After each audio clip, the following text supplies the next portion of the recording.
Hey everyone, welcome to सरकारियत once again. I hope you all are good.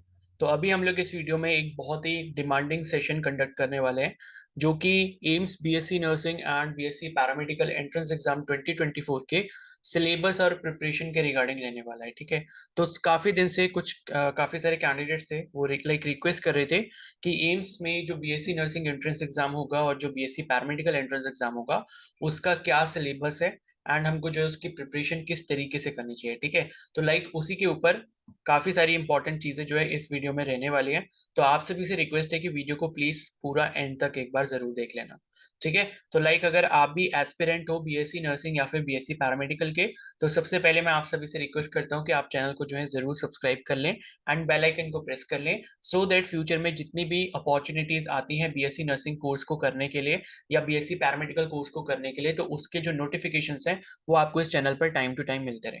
And बाकी AIIMS BSc nursing का जब registration start हो जाएगा या बीएससी पैरामेडिकल का रजिस्ट्रेशन स्टार्ट होगा, तो जब इसका ऑफिशियल नोटिफिकेशन आएगा तो मैं आपको चैनल पर इन्फॉर्म कर दूंगा। ठीक है। तो ये है कि इसके एग्जाम, ये जो एग्जाम होने वाला है, इस एग्जाम से रिलेटेड जितनी भी छोटी से लेके बड़ी चीजें हैं उन सभी पर मैं वीडियोस अपलोड करता हूँ, तो वो सारी वीडियोस आपके लिए काफी ज्यादा हेल्पफुल रहेंगे।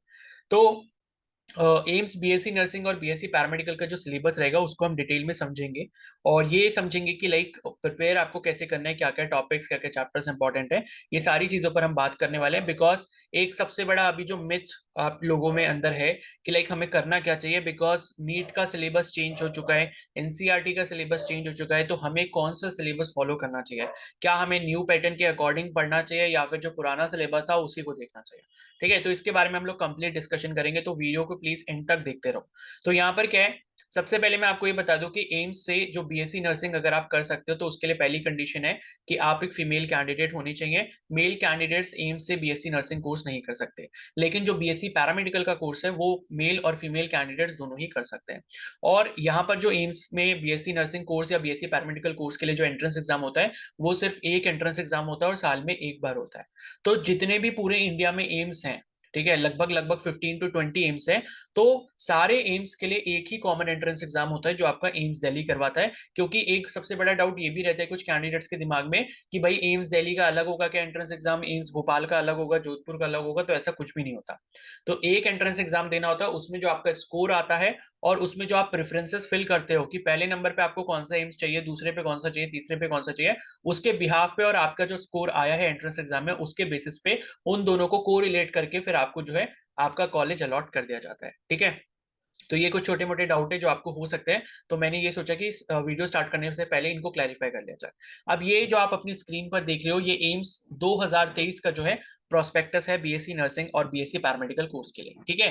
तो आपको बीएससी नर्सिंग बीएससी पैरामेडिकल के रिगार्डिंग और भी वीडियोस जो देखनी है जो मैंने ऑलरेडी अपलोड करी है, जैसे कि एग्जाम सेंटर वगैरह कहाँ पर होते हैं, इसके एग्जाम आप कहाँ कहाँ दे सकते हो, ठीक है, और सिलेबस क्या है, और मतलब सिलेबस पे तो अभी हम डिटेल में डिस्कशन करेंगे, लेकिन बाकी मैंने ऊपर ऊपर से भी ब्रीफिंग बताई हुई है सिलेबस वगैरह के बारे में, एग्जाम पैटर्न के बारे में, और बाकी जो है मतलब कि एप्लीकेशन फॉर्म इसके कब तक आएंगे, कौन कौन अप्लाई कर सकता है, और कौन कौन से कोर्सेज हैं, कितनी टोटल नंबर ऑफ सीट्स हैं, इन सभी डाउट्स पर मैंने ऑलरेडी वीडियो बनाई है। ठीक है।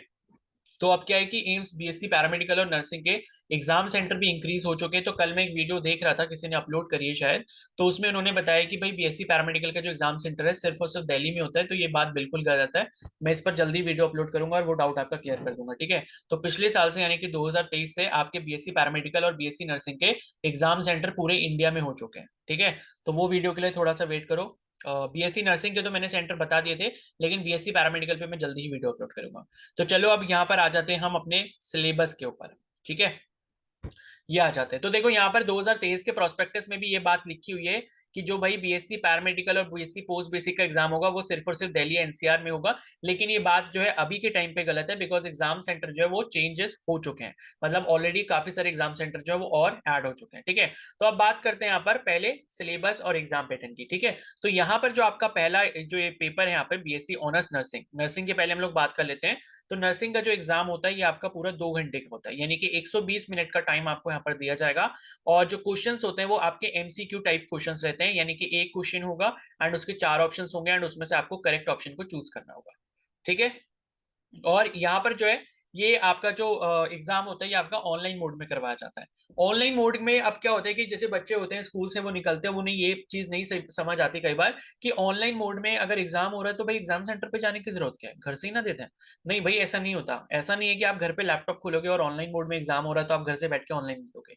एग्जाम अगर ऑनलाइन मोड में भी हो रहा है तो आपको एग्जाम सेंटर एक दिया जाता है, उस एग्जाम सेंटर पे आपको जाना होता है, वहां पे आपकी एक सीट बुक की जाती है, वहां पे आपके लिए कंप्यूटर रखा जाता है, उस कंप्यूटर पे जाके एग्जाम आपको देना होता है, ताकि घर बैठ के आप कोविड में जैसे आपने चीटिंग करके एग्जाम दिए हैं मोबाइल से आंसर्स देख के, तो वैसे आप ना कर पाओ। ठीक है, तो ये डाउट भी कुछ कैंडिडेट्स के दिमाग में होता है, तो इस चीज को आप समझ लो। ऑनलाइन मोड में एग्जाम होता है तो आपके लिए एक सीट बुक की जाती है, वो सीट पे आपका एक खुद का कंप्यूटर होता है। कंप्यूटर पे कैसे एग्जाम देते हैं उन सब चीजों के बारे में भी अगर आपको नहीं पता तो चैनल पर बने रहो, धीरे धीरे ये सारी चीजें भी आपको मैं बताता रहूंगा अपनी अपकमिंग वीडियोस में। तो यहाँ पर ये चीज देख लो कि आपका जो एंट्रेंस एग्जाम है वो इंग्लिश और हिंदी दोनों ही लैंग्वेजेस में होता है। ठीक है, तो कुछ कैंडिडेट्स का डाउट ये भी होता है कि भाई एग्जाम कौन से लैंग्वेज में होता है, इंग्लिश में होता है, हिंदी में होता है या दोनों में होता है। तो आपको ये ध्यान रखना है कि इंग्लिश और हिंदी दोनों ही लैंग्वेज में आपका एम्स बीएससी नर्सिंग का और बीएससी पैरामेडिकल का एंट्रेंस एग्जाम कंडक्ट करवाया जाता है। अब बीएससी नर्सिंग की हम पहले बात कर रहे थे, तो 2 घंटे यानी कि 120 मिनट का ये आपका पेपर होता है, एमसीक्यू टाइप रहता है। और यहाँ पे जो एम्स बीएससी नर्सिंग में जो आपका पैटर्न है, एग्जाम पैटर्न की कौन कौन से सब्जेक्ट पूछे जाते हैं, वो आप अपनी स्क्रीन में ये पिंक बॉक्स में देख सकते हो हाईलाइटेड। ठीक है, तो पहला है यहाँ पर फिजिक्स। फिजिक्स के आपके 30 क्वेश्चन होते हैं। केमिस्ट्री है, केमिस्ट्री के भी 30 क्वेश्चंस होते हैं। बायोलॉजी है, बायोलॉजी के भी 30 क्वेश्चंस होते हैं। एंड जनरल नॉलेज है, इसके 10 क्वेश्चंस होते हैं। ठीक है, तो जीके की पूरी जिम्मेदारी मेरे ऊपर छोड़ दो, ये सब मैं प्रिपेयर करवाऊंगा आपको, चैनल पर ही वीडियोस अपलोड करूंगा इसके रिगार्डिंग। पिछले साल भी मैंने वीडियोस अपलोड करी थी, पूरी प्लेलिस्ट बनाई थी और सारे के सारे जीके क्वेश्चंस उसी में से पूछे गए थे। तो अगर आप उसके लिए मेरे को फॉलो कर लोगे तो आपको पूरा फायदा होने वाला है। ठीक है, उसके बाद यहाँ पर ये पूरा हो गया physics chemistry biology general knowledge, ये आपका टोटल 100 क्वेश्चंस होते हैं और टोटल 100 मार्क्स के होते हैं। एक क्वेश्चन 1 नंबर का होता है। ठीक है, और नेगेटिव मार्किंग यहाँ पर होती है -1/3 की, यानी कि एक क्वेश्चन सही करोगे तो +1 मार्क मिलेगा। एक क्वेश्चन अगर आप गलत करते हो, गलत अटेम्प्ट कर देते हो, तो आपकी -1/3 होगी, और उस क्वेश्चन को किसी को खाली छोड़कर आ जाते हो तो कोई भी मार्क्स आपको नहीं मिलेगा, यानी कि 0 मार्क्स। ठीक है, तो आपको पहली स्ट्रैटेजी तो यही रखनी होती है कि भाई आपको गलत आंसर्स को मार्क करके नहीं आना। पता चले कि जितने सही नंबर सही आंसर्स करके मार्क्स आ रहे थे, उसकी वजह से आपने फालतू के तुक्के लगाए, एंड उसकी वजह से क्या हुआ, आपकी नेगेटिव मार्किंग में मार्क्स और कम हो गए। तो यही चीज आपको कभी भी ऐसे एंट्रेंस एग्जाम में नहीं करनी चाहिए जहां पे नेगेटिव मार्किंग का क्राइटेरिया पहले से रखा गया हो। ठीक है, अब बीएससी पैरामेडिकल की बात यहां पर करते हैं, तो बीएससी पैरामेडिकल का जो पेपर है वो 1.5 आवर्स का होता है, यानी कि 1/2 3 मतलब 3/2 हो गया, यानी कि 1.5 आवर्स। तो 1.5 घंटे का ये पेपर होता है। 1.5 घंटा मतलब मिनट्स में अगर हम देखें तो 90 मिनट्स का पेपर होता है। एंड इस 90 मिनट्स के पेपर में आपसे जो है 30 क्वेश्चंस पूछे जाते हैं हर सब्जेक्ट में थे। मतलब फिजिक्स के 30 क्वेश्चंस, केमिस्ट्री के 30 क्वेश्चन और बायोलॉजी के 30 क्वेश्चन। अब यहाँ पर मैथमेटिक्स क्यों लिखा है भाई? ठीक है, ये डाउट आपके दिमाग में अगर आ रहा है तो ये उनके लिए है जो पीसीएम ग्रुप से अप्लाई करते हैं। ठीक है, तो बीएससी नर्सिंग अगर आपको करना है तो आपके पास क्लास 12th में बायोलॉजी होना कंपलसरी है। लेकिन बीएससी पैरामेडिकल कोर्स करने के लिए अगर आपने 12th में पीसीएम भी लिया है या पीसीबी लिया है तो आप दोनों ही स्ट्रीम से एलिजिबल रहते हो। तो यहाँ पर क्या होता है, 30 क्वेश्चन यहाँ पर आपको दिए होते हैं। अगर आप बायोलॉजी स्ट्रीम से बिलोंग करते हो, यानी कि क्लास 12th में आपके पास बायोलॉजी सब्जेक्ट था फिजिक्स केमिस्ट्री के साथ, तो आप बायोलॉजी के 30 क्वेश्चन करोगे, मैथ्स के नहीं करोगे। और अगर आपके पास मैथ्स था फिजिक्स केमिस्ट्री के साथ तो आप मैथ्स के क्वेश्चन करोगे फिजिक्स और केमिस्ट्री के साथ। तो 90 क्वेश्चन रहते हैं, 90 मिनट्स रहते हैं। ठीक है, बीएससी पैरामेडिकल के पेपर में। और जो आपका बीएससी नर्सिंग का पेपर है, बस उसमें एक चीज ये चेंज हो जाती है कि 10 मार्क्स आपके जीके के होते हैं, यानी कि 10 क्वेश्चन आपको जीके के दे दिए जाते हैं, बाकी ओवरऑल सिलेबस सेम है। ठीक है, तो ये चीज हो गई यहाँ पर। और उसके बाद यहाँ पर देखो क्या है, एक और इंपॉर्टेंट चीज है। इंपॉर्टेंट चीज ये क्या है, ये जो ग्रीन में लिखा हुआ है, ग्रीन से हाईलाइट किया हुआ है यहाँ पे, इसको देख लो कि cut off in qualifying marks for admission is required in entrance test for all BSc courses shall be 50% for UR EWS, 45% for OBC, 40% for SC and ST. इसका मतलब क्या होता है? देखो ऐसा है कि जब आप एंट्रेंस एग्जाम दोगे तो एंट्रेंस एग्जाम में अगर आप जनरल कैटेगरी से बिलोंग करते हो, यूआर का मतलब होता है अनरिजर्व्ड या जनरल कैटेगरी, या फिर अगर आप ईडब्ल्यूएस कैटेगरी से बिलोंग करते हो तो आपको 50% मिनिमम मार्क्स लेके आने पड़ेंगे। और अगर आप ओबीसी कैटेगरी से बिलोंग करते हो तो आपको मिनिमम जो है 45% मार्क्स लेकर आने पड़ेंगे। और अगर आप एससी या फिर एसटी कैटेगरी से बिलोंग करते हो तो आपको मिनिमम जो है 40% मार्क्स लाने पड़ेंगे। अभी परसेंट का मतलब क्या हुआ कि जैसे बीएससी नर्सिंग का, जैसे मैं यहाँ एक टेबल बना देता हूँ, यहाँ पर बीएससी नर्सिंग लिख देता हूँ। ठीक है, ये नर्सिंग हो गया, और यहाँ पर आपका बीएससी पैरामेडिकल हो गया। तो मार्क्स आपको मिनिमम कितने चाहिए होंगे ये देख लेते हैं। तो अगर आप जनरल या ईडब्ल्यूएस कैटेगरी से बिलोंग करते हो तो आपको टोटल यहाँ पर जो आपका पेपर है ये बीएससी नर्सिंग का वो 100 मार्क्स का है और पैरामेडिकल का जो है वो 90 मार्क्स का है। तो 100 में से अगर आप जनरल या ईडब्ल्यूएस कैटेगरी से बिलोंग करते हो तो 50 मार्क्स आपको लाने पड़ेंगे। ओबीसी से अगर आप बिलोंग करते हो तो 45 मार्क्स आपको लाने पड़ेंगे 100 में से, और एससी एसटी कैटेगरी से बिलोंग करते हो तो आपको 40 मार्क्स लेने पड़ेंगे। लेकिन यहाँ पर पैरामेडिकल के केस में 90 मार्क्स का टोटल पेपर है, तो 90 का 50% कितना होता है, 45 होता है। ठीक है, तो ये है कि 45 मार्क्स आपको कम से कम चाहिए होंगे अगर आप जनरल ईडब्ल्यूएस कैटेगरी से बिलोंग करते हो क्वालिफाई करने के लिए मार्क्स। ठीक है, और उसके बाद क्या है, यहाँ पर अगर आप ओबीसी कैटेगरी से बिलोंग करते हो तो ओबीसी कैटेगरी में जो है आपको यहाँ पर जो मार्क्स लाने पड़ेंगे वो लाने पड़ेंगे 40.5, क्योंकि 45% जो 90 मार्क्स का होता है वो 40.5 मार्क्स होता है।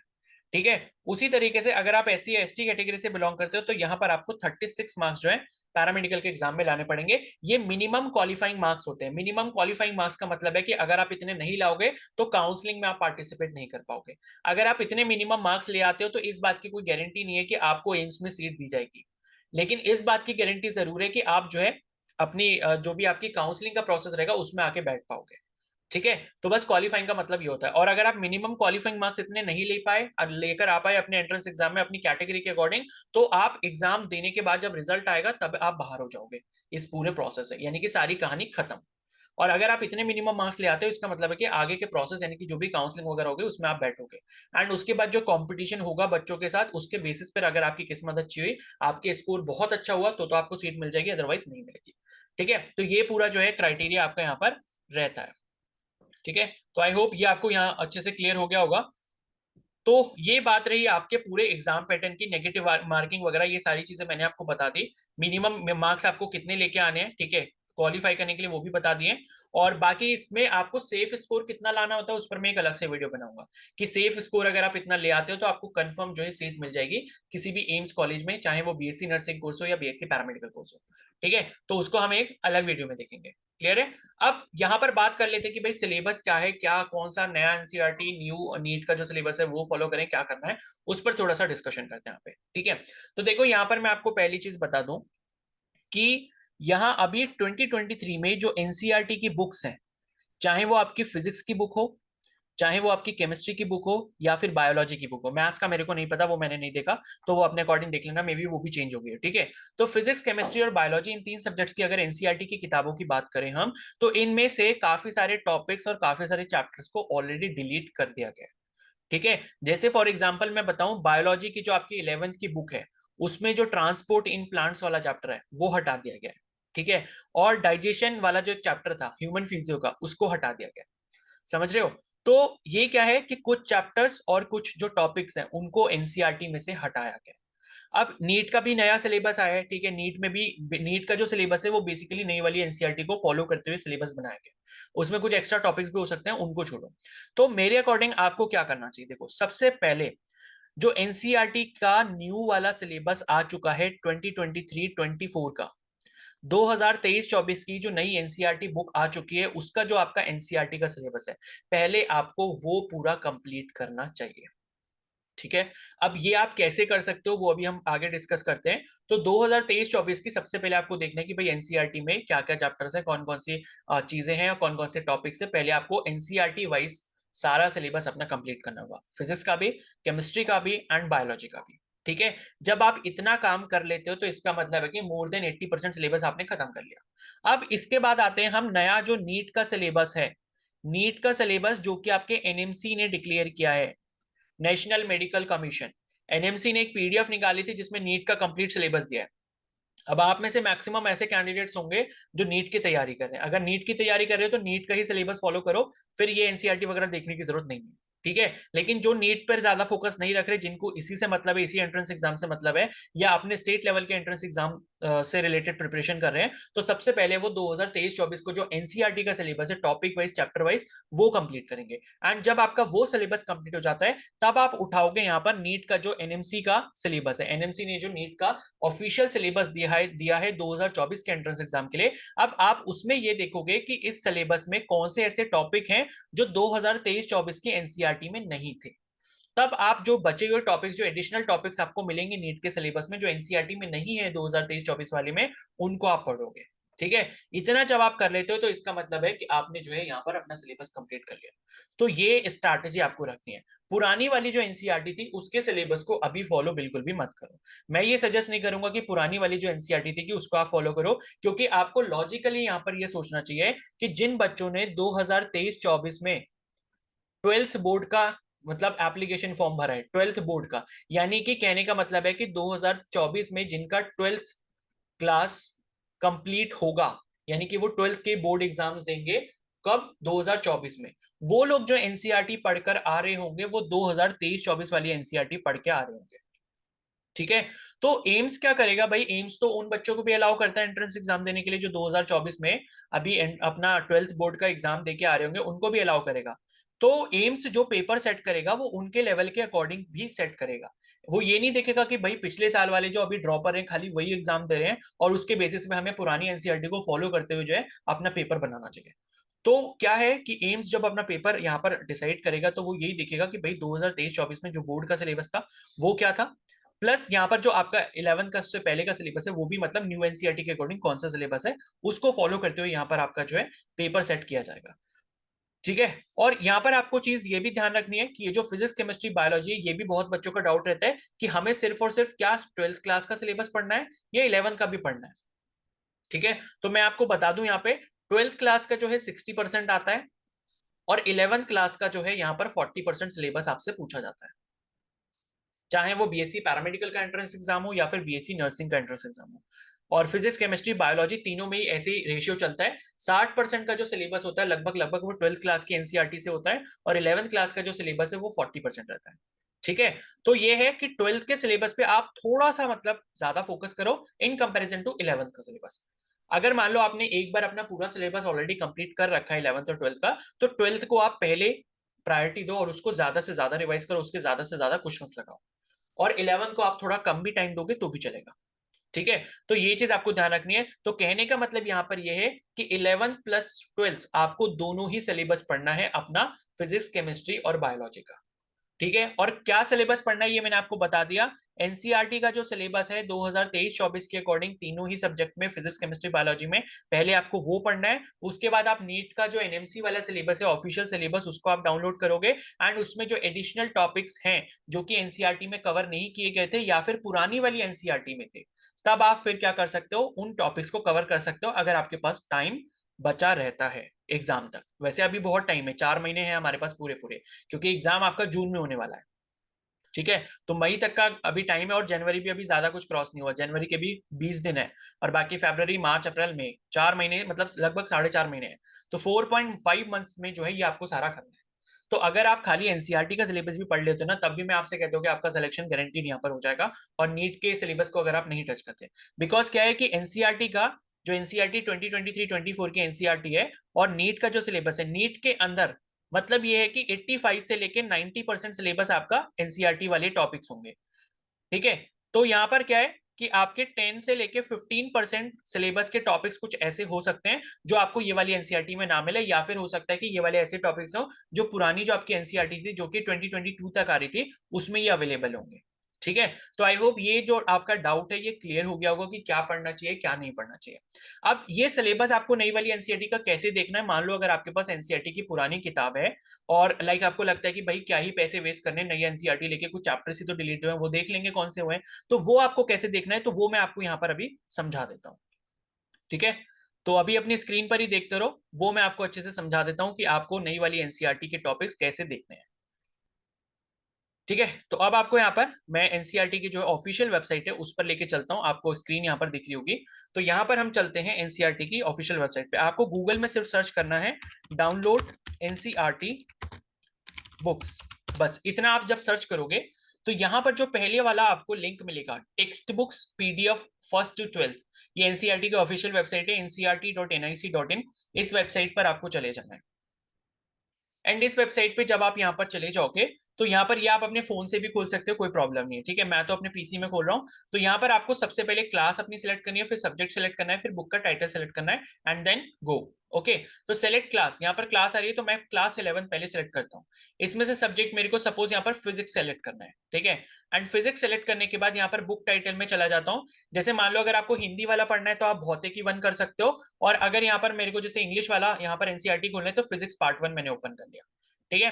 तो फिजिक्स पार्ट 1 यानी कि क्योंकि 11th और 12th की जो आपकी एनसीईआरटी वो पार्ट 1 पार्ट 2 में है, तो पार्ट 1 में like half of the chapters है, पार्ट 2 में भी हाफ ऑफ द चैप्टर्स है। तो पार्ट 1 में ओपन करके दिखा देता हूँ, गो पर मैं क्लिक करता हूँ। एंड गो पर जैसे ही मैं क्लिक करूंगा यहाँ पर जो इमेज जो उसका फ्रंट कवर पेज है वो यहाँ पर आपको दिख जाएगा बुक का। एंड इसको जो है मैं ओपन कर लेता हूँ। देखो यहाँ पर लेफ्ट साइड में एक ऑप्शन आ रहा है डाउनलोड कंप्लीट बुक का, लास्ट वाला जो ऑप्शन है। आप चैप्टर वाइज मतलब चैप्टर वाइज जो भी आपको चैप्टर यहाँ पर डाउनलोड करना है, जैसे चैप्टर 1 चैप्टर 2 चैप्टर 7 तक इस बुक में दिए हैं, तो कोई भी अगर आपको चैप्टर नंबर के अकॉर्डिंग चैप्टर की पीडीएफ डाउनलोड करनी है तो वो भी आप यहाँ से कर सकते हो। अदरवाइज मैं डाउनलोड कंप्लीट बुक पे क्लिक करता हूँ, ठीक है। तो डाउनलोड कंप्लीट बुक ये दिखा रहा है। इसमें आई थिंक कुछ प्रॉब्लम है इसको ओपन करने में।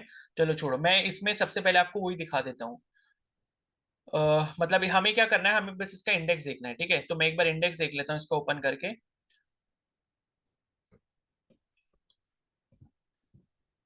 ठीक है।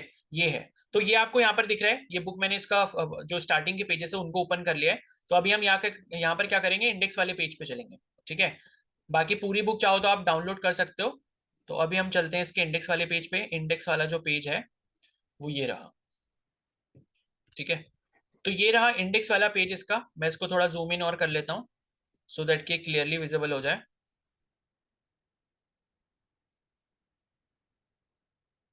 चलो ये पूरा विजिबल हो नहीं रहा है, तो ऐसे ही देख लो, ठीक है। मैं अगर आपको छोटा छोटा दिख रहा है मैं आपको पढ़कर भी बता दूंगा। तो ये क्या है, ये जब आप इसका इंडेक्स देखोगे तो इस इंडेक्स में जो भी आपको चैप्टर्स दिख रहे हैं वो आपको ये पता लग जाएंगे, क्योंकि ये जो एनसीईआरटी अभी आप यहाँ से डाउनलोड करोगे ना, ये पूरी की पूरी एनसीईआरटी कौन सी आपकी 2023-2024 वाली है, ठीक है। अब ये चीज मैं आपको यहाँ पर जूम करके दिखा भी सकता हूँ। देखो इस वाली एनसीईआरटी के हर पेज पे लिखा होगा 2023-24, ठीक है। मैं इसको जूम इन करके दिखा रहा हूँ, एक सेकेंड, हाँ। ये देख सकते हो यहाँ पे, ये बीच में लिखा हुआ है ना रैशनलाइज 2023-24, इसका मतलब है कि जो एनसीईआरटी है 2023 की ऑफिशियल एनसीईआरटी।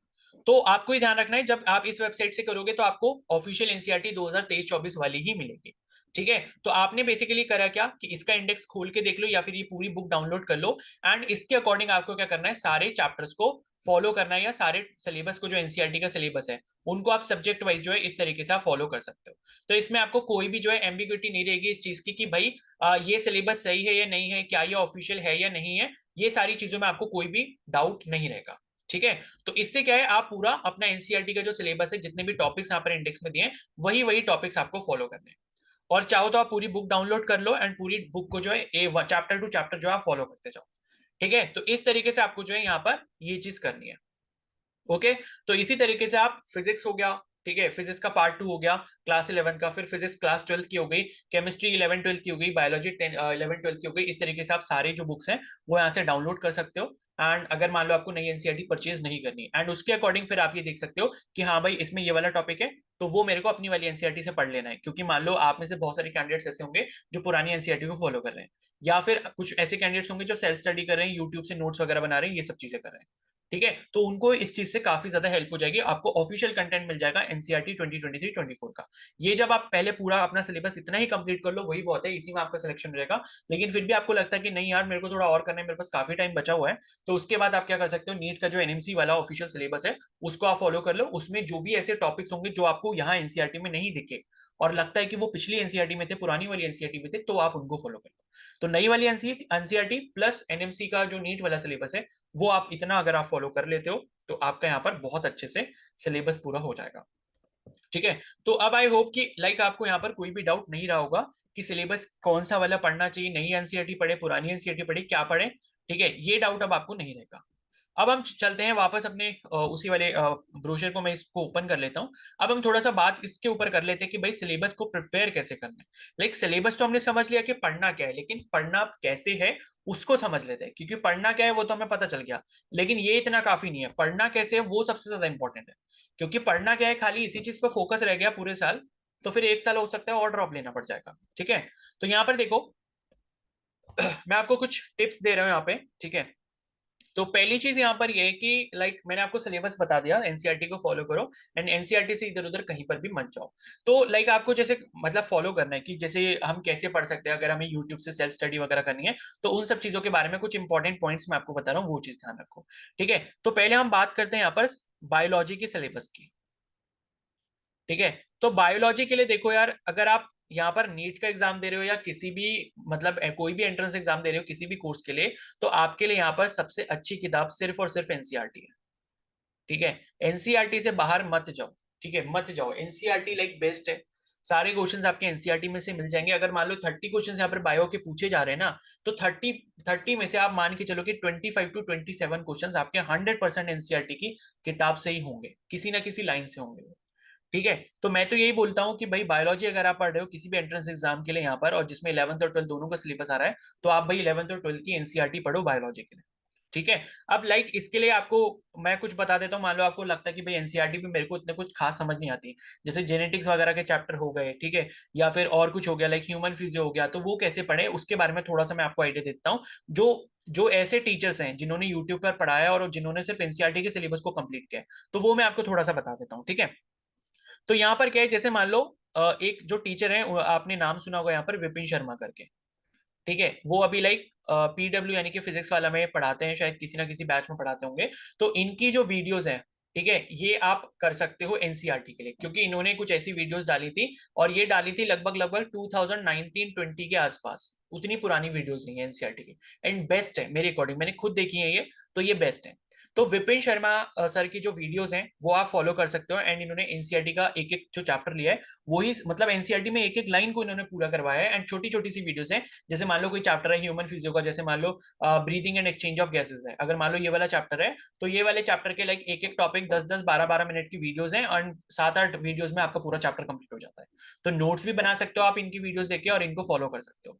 तो पहला तो ये है, जैसे मान लो आपको सर्च कैसे कर पाओगे इनकी वीडियोस को, तो ये बेसिकली सर्च आप ऐसे कर पाओगे, जैसे मान लो आपको कोई भी चैप्टर पढ़ना है, मेरे को पढ़ना है जैसे मान लो breathing and exchange of gases, या मान लो मेरे को पढ़ना है डबल सर्कुलेशन वाला चैप्टर, वो आपका क्या है, बॉडी फ्लूइड्स एंड सर्कुलेशन। ठीक है, तो body fluids and circulation chapter मान लो मेरे को पढ़ना है ह्यूमन फिजियो का, तो बॉडी फ्लूइड्स एंड सर्कुलेशन इस तरीके से मैं लिखूंगा, यूट्यूब में सर्च करूंगा बाय विपिन शर्मा, इस तरीके से।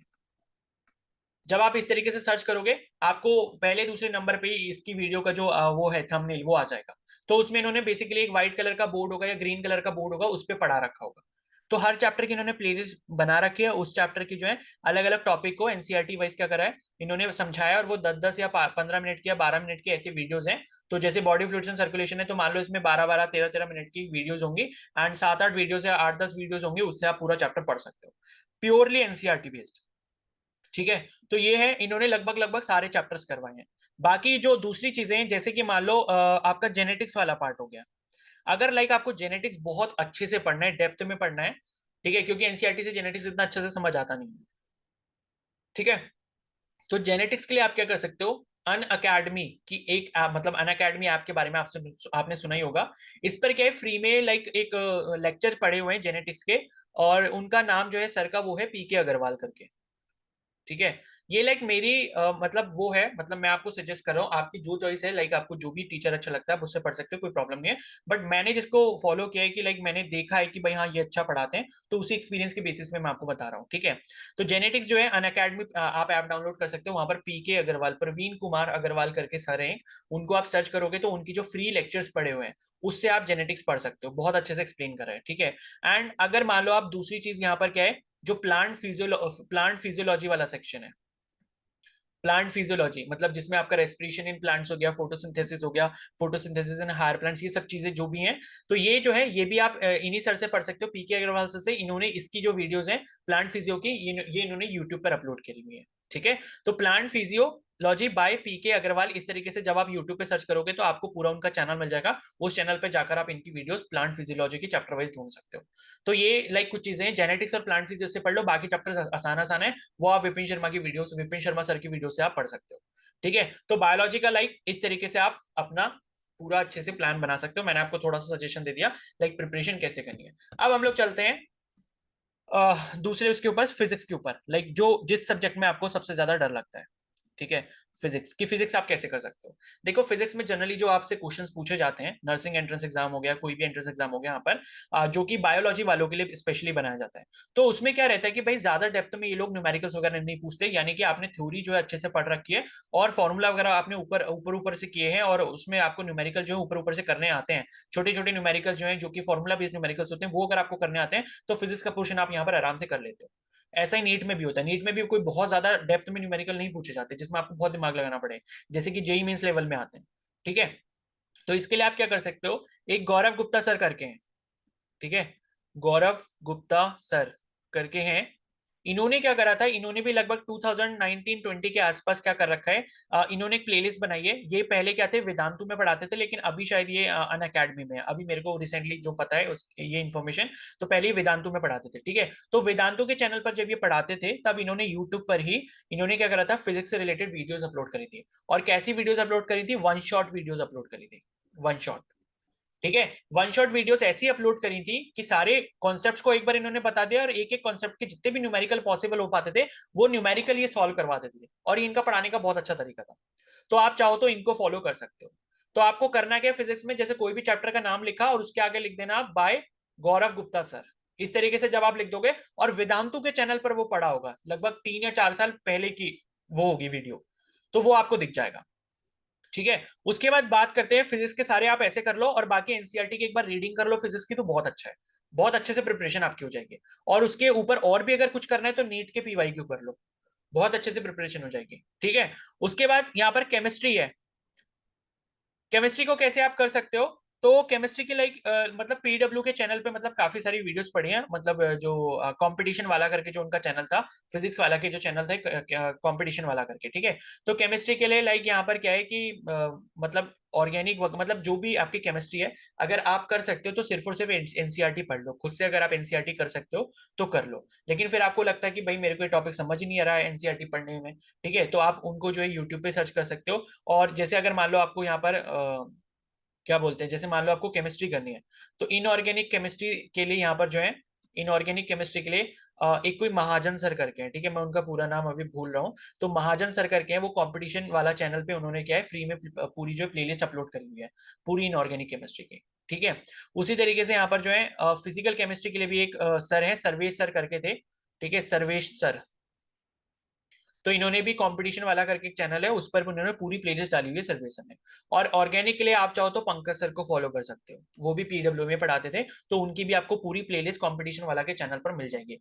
Organic chemistry bye Pankaj sir करके डालना कंपटीशन वाला, ठीक है, कंपटीशन वाला चैनल, इस तरीके से आप डालोगे तो इनको मिल जाएगी। लेकिन ये तभी आप सर्च करना जब आपको लगता है कि भाई एनसीईआरटी से मेरे को कुछ समझ नहीं आ रहा। केमिस्ट्री में भी पहली प्रायोरिटी आप ये रखो कि एनसीईआरटी को रीड करो, खुद से चीजों को समझने की कोशिश करो। नहीं आता तो आप इन टीचर्स को फॉलो कर सकते हो, या अगर आपको किसी टॉपिक में प्रॉब्लम लग रही है तो यूट्यूब पे आप सिंपली सर्च कर लो उस टॉपिक को, एंड उस टॉपिक को फिर समझने के बाद आप जो है उस चैप्टर को कंप्लीट कर सकते हो। और साथ में केमिस्ट्री में जितने भी एग्जाम्पल्स हैं हर चैप्टर के अंदर, वो आपको करने, प्लस इसमें जो एक इंटेक्स्ट क्वेश्चंस दिए होते हैं एनसीईआरटी के क्वेश्चंस, वो आपको करने हैं। और प्लस इसमें आप क्या कर सकते हो, नीट के पीवाईक्यू कर सकते हो। बहुत अच्छे से आपकी प्रिपरेशन यहाँ पर हो जाएगी। तो लाइक ये मैंने आपको पूरा एक ओवरव्यू दे दिया कि सिलेबस की तैयारी अगर आप सेल्फ स्टडी के बेसिस पर करना चाहते हो तो वो आप किस तरीके से कर सकते हो। ये सारा मटेरियल फ्री में देखकर, टीचर्स को फ्री में ऐसे इस तरीके से फॉलो करके, फ्री लेक्चर्स देखकर, ठीक है, क्वेश्चंस प्रैक्टिस भी मैंने आपको बता दिया कहाँ कहाँ से कैसे कर सकते हो। ठीक है, तो ये सारी चीजें आपकी बीएससी नर्सिंग और बीएससी पैरामेडिकल दोनों की हो गई। अब आपको यहाँ पर एक इंपॉर्टेंट चीज बताता हूँ, लाइक ये जो जितने भी टीचर्स वगैरह मैंने आपको बताए हैं इनके बारे में आपको लाइक डिटेल्ड वीडियो मैंने पिछले साल एक अपलोड करी थी, और उस वीडियो में मैंने क्या करा था, ये जितनी भी टीचर्स की वीडियोस हैं उनके लिंक्स दिए हुए हैं उस वीडियो के कमेंट सेक्शन में। ठीक है, मान लो ये चैप्टर, मान लो अगर आपको ये पूरा अच्छे से समझना है कि किस टीचर को हम कैसे फाइंड आउट कर सकते हैं, उनके लेक्चर कहाँ पर मिलेंगे, उनका लिंक क्या है, तो मैं कमेंट सेक्शन में एक वीडियो का लिंक दे रहा हूँ, उसको जाकर एक बार जरूर चेकआउट कर लेना। उसमें मैंने यही सारी चीजें आपको डिटेल में बताई है। ठीक है, उसको एक बार चेक कर लोगे, ये सारा कंफ्यूजन दूर हो जाएगा कि इस टीचर के जो लिंक है मतलब वीडियो के, वो कैसे मिलेगा, कहाँ पर मिलेगा, अनअकैडमी पे कैसे ढूंढना है, कैसे ढूंढना है, ये सारी चीजें मैंने उसमें डिटेल में बताई है। ठीक है, तो यहाँ पर जो है हमने सिलेबस को देख लिया, प्रिपरेशन कैसे करनी है वो भी हमने देख लिया। अब एक और इंपॉर्टेंट चीज मैं आपको बता देता हूँ, लाइक हमारा भी एक बैच चल रहा है जो कि इसी के प्रिपरेशन के रिगार्डिंग है।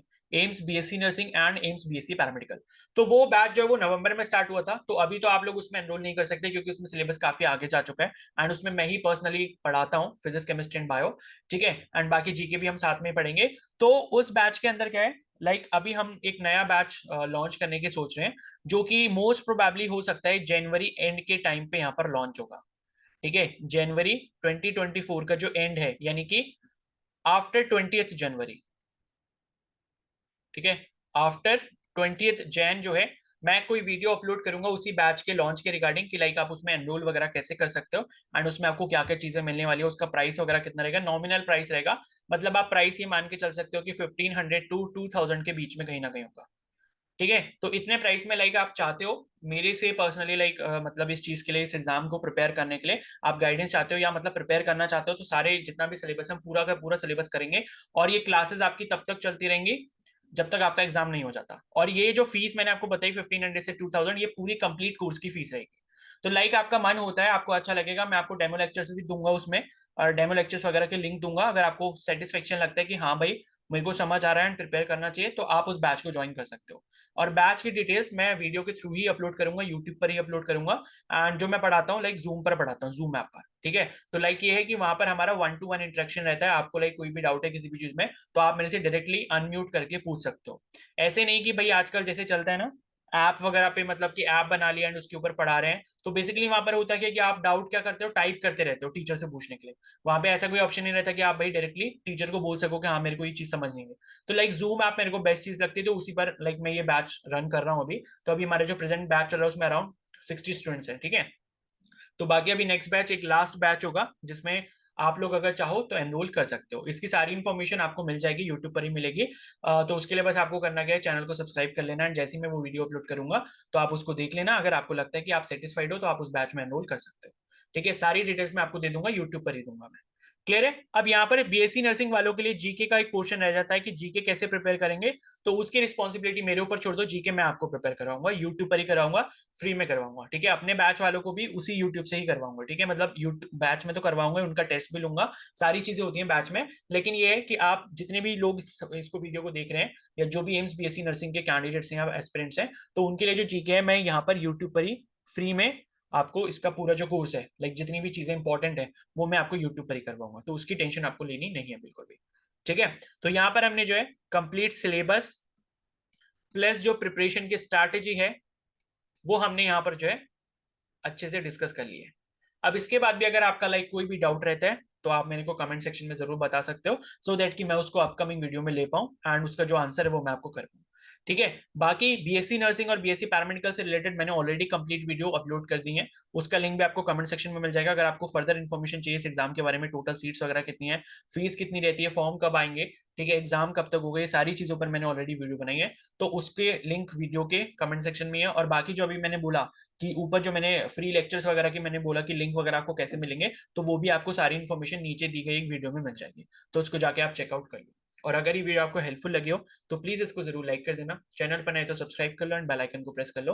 और इसमें भी बिकॉज इसमें आपका ही फायदा है, सो दैट कि आपको फ्यूचर में जितने भी ऑफिशियल नोटिफिकेशन होंगे एम्स बीएससी नर्सिंग और बीएससी पैरामेडिकल कोर्स के रिगार्डिंग, वो आपको टाइम टू टाइम मिलते रहेंगे, एंड आपकी जीके की प्रिपरेशन भी इसी चैनल पर हो जाएगी, ठीक है।